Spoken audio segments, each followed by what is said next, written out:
Bonjour à tous, j'aborde aujourd'hui le dernier avis du premier livre de l'imitation. Il faut travailler avec ferveur à l'amendement de sa vie, une sorte de synthèse. Il est un petit peu long, donc je vais aller assez vite sur les paragraphes. Maintenant, un peu de travail et puis un grand repos. Que dis-je? Une joie éternelle au premier paragraphe. Donc l'objectif, ne pas perdre de vue le but de tout ça, c'est la vie de Dieu.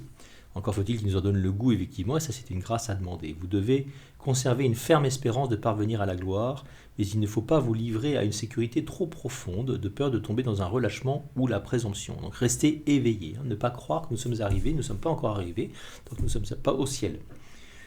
Les saints se croyaient toujours vraiment en chemin, et jamais arrivés. Une chose refroidit en quelques-uns l'ardeur d'avancer et de se corriger, la crainte des difficultés, le travail du combat, effectivement, parce qu'on ne peut pas suivre le Christ sans se battre, sans combattre. L'homme fait d'autant plus de progrès et mérite d'autant plus de grâce qu'il se surmonte lui-même et se mortifie davantage. Donc, il est vrai que suivre le Christ, c'est éprouvant, c'est pas une chose facile, et il faut faire preuve d'un certain zèle, comme le dit le paragraphe 4.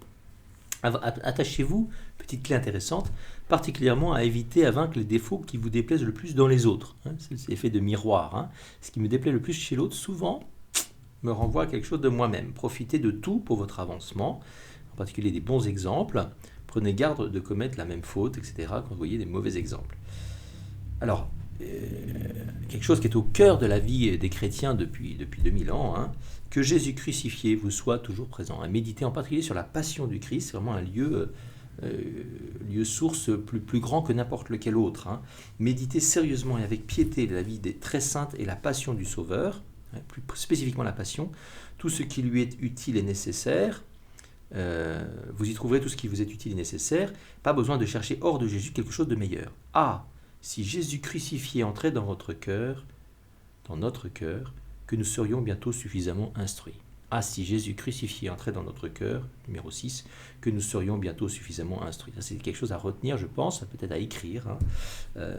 C'est vraiment la clé, parce que Jésus crucifié, c'est l'offrande d'amour parfaite. C'est l'amour parfait, et c'est en même temps la cause. La cause, c'est mon péché. Donc, il y a à la fois le péché qui est le mien, dépassé par l'amour infini de Dieu dans le Christ Jésus. Celui qui cherche une vie moins contrainte et moins austère sera toujours dans l'angoisse, car toujours quelque chose lui déplaira. Il ne s'agit pas de fuir l'enjeu. Quand l'homme, numéro 10, en est venu à ne chercher sa consolation dans aucune créature, c'est alors qu'il commence à goûter Dieu parfaitement, et qu'il est, quoi qu'il arrive, toujours satisfait. Alors, il ne se réjouit d'aucune prospérité, et aucun revers ne le contriste, mais il s'abandonne tout entier avec une pleine confiance à Dieu, qui lui est tout en toutes choses, pour qui rien ne périt, rien ne meurt, pour qui au contraire tout vit, et à qui tout obéit sans délai. Ça veut dire arriver à la pauvreté parfaite. Être pleinement pauvre, heureux, les pauvres de cœur, le royaume des cieux est à eux. Ils sont vraiment heureux parce qu'ils n'ont pas peur de perdre quelque chose, ils ont la vraie richesse qui est celle de Dieu qui est éternelle. Souvenez-vous toujours que votre fin approche, méditez sur votre terme, sur votre fin, le but de votre vie, ne pas le laisser dans un espèce de placard, de coin de notre tête dont on ne veut pas entendre parler. Au contraire, affronter l'enjeu de notre fin, de notre comparution devant le Seigneur, ça doit être le but de notre vie. On ne peut pas se permettre de dire oui le plus tard possible, ça va pas du tout ça.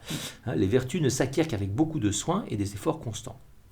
Et alors à la fin, veillez sur vous, excitez-vous, avertissez-vous, et quoi qu'il en soit des autres, ne vous négligez pas vous-même, vous ne ferez de progrès qu'autant que vous ferez violence. Donc là, c'est dur d'être chrétien. Parfois, ça peut faire râler, de dire mais pourquoi c'est si dur?